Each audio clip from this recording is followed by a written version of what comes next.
Bien bonjour, j'espère que vous allez bien, vous et vos proches, que vous vous portez bien, que vous êtes bien confinés, que les choses se passent bien pour vous et pour vos proches. Aujourd'hui, j'avais envie de parler de quelque chose d'hyper important pour soutenir notre système immunitaire et puis pour avoir une bonne, voire même une très bonne santé. Je voulais parler du sommeil, de la qualité du sommeil. Le sommeil, c'est quelque chose qui est aussi important, voire même plus important que les exercices, une alimentation saine, les deux combinés. Alors, ce qui se passe en général, quand le soir arrive, quand le soleil se couche, le cerveau perçoit un signal comme quoi il doit se mettre en mode sommeil. En fait, comme vous le savez, la journée, on est en état d'éveil et on a l'hormone du cortisol qui est présent dans le sang et qui fait de nous des personnes alertes pour faire attention à ce qui se passe, à notre environnement. Et puis pour les personnes qui sont un petit peu plus stressées, eh bien ils ont aussi une dose de cortisol qui est assez élevée. Le soir, quand on perçoit en quelque sorte un peu la nuit, c'est-à-dire avec la tombée du soleil, il y a moins de lumière, le cerveau il reçoit son signal. Ah, il est temps que je sécrète la mélatonine. Alors la mélatonine qui est un neurotransmetteur antioxydant, anti-inflammatoire et qui envoie le signal au corps pour lui dire stop, là il faut ralentir, c'est le moment de se mettre à dormir, à se préparer, à se mettre en condition pour rentrer dans un sommeil avec ses différentes phases. Alors, en fait, la relation entre la mélatonine et le cortisol, elle est assez proche et paradoxale en même temps. C'est-à-dire que lorsqu'on sécrète de la mélatonine, le cortisol baisse dans le sang. Et c'est ce qui nous permet de se lever le lendemain matin. Et à l'inverse, la mélatonine baisse dans le sang. Voilà.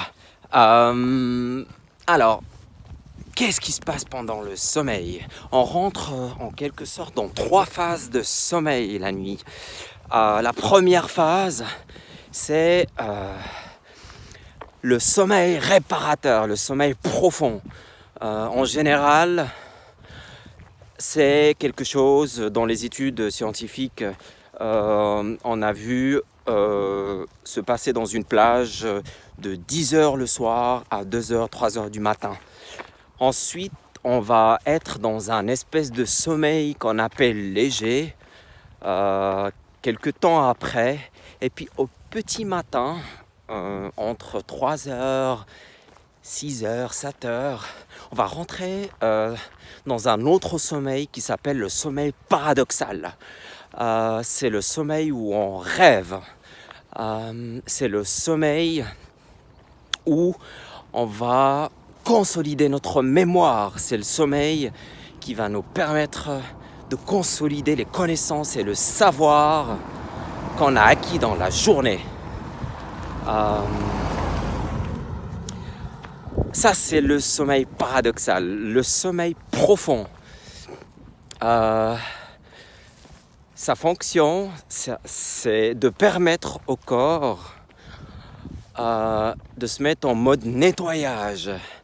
Comme je disais dans une autre vidéo, le pouls du cœur baisse. Et c'est une phase où le corps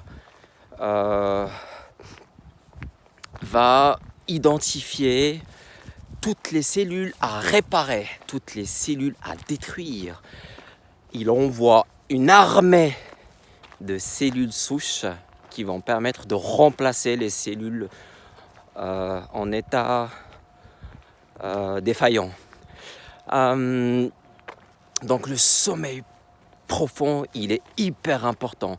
C'est aussi dans cette phase de sommeil où le système immunitaire va répondre et bien répondre éventuellement à des maladies, à des infections et fait marcher à un max les cellules tueuses que j'ai dans une des vidéos, j'en parlais aussi et je parlais du rôle de cellules T pour sécréter les protéines, les anticorps, pour s'attaquer aux virus et autres.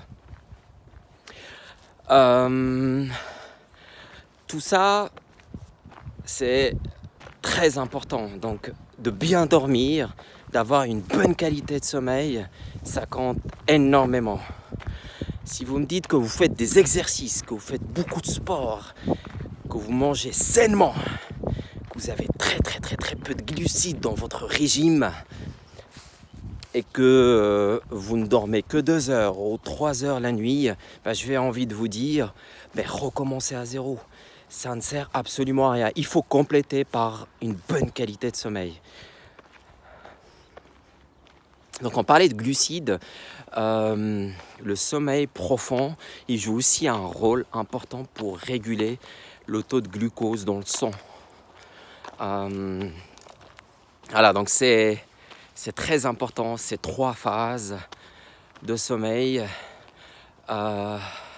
pour nous, pour avoir une bonne santé et une bonne réponse de son système immunitaire. Alors il y a des facteurs qui vont nous empêcher d'avoir une bonne qualité de sommeil.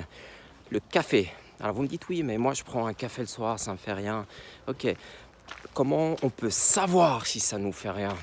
En fait, le café va stimuler le corps et puis va avoir un impact sur la qualité des 2 phases de sommeil qui sont le sommeil paradoxal et le sommeil profond. On ne le voit pas parce qu'on peut plonger dans un sommeil léger sans se rendre compte. L'alcool tardif dans la soirée également. Le stress, c'est quelque chose aussi qui nuit à notre sommeil. Voilà, j'espère que ça vous a plu. Dites-moi un peu comment ça se passe pour vous, pour votre sommeil. Est-ce que vous dormez bien? Combien d'heures vous dormez? Est-ce que vous avez un sommeil continu dans le temps ou plutôt perturbé, vous vous levez plusieurs fois la journée? Dites-moi un peu tout ça et puis si jamais je peux partager avec vous des outils qui vont vous permettre de mieux dormir. Je vous aime, je vous adore et je vous dis à tout bientôt. Ciao, ciao, ciao!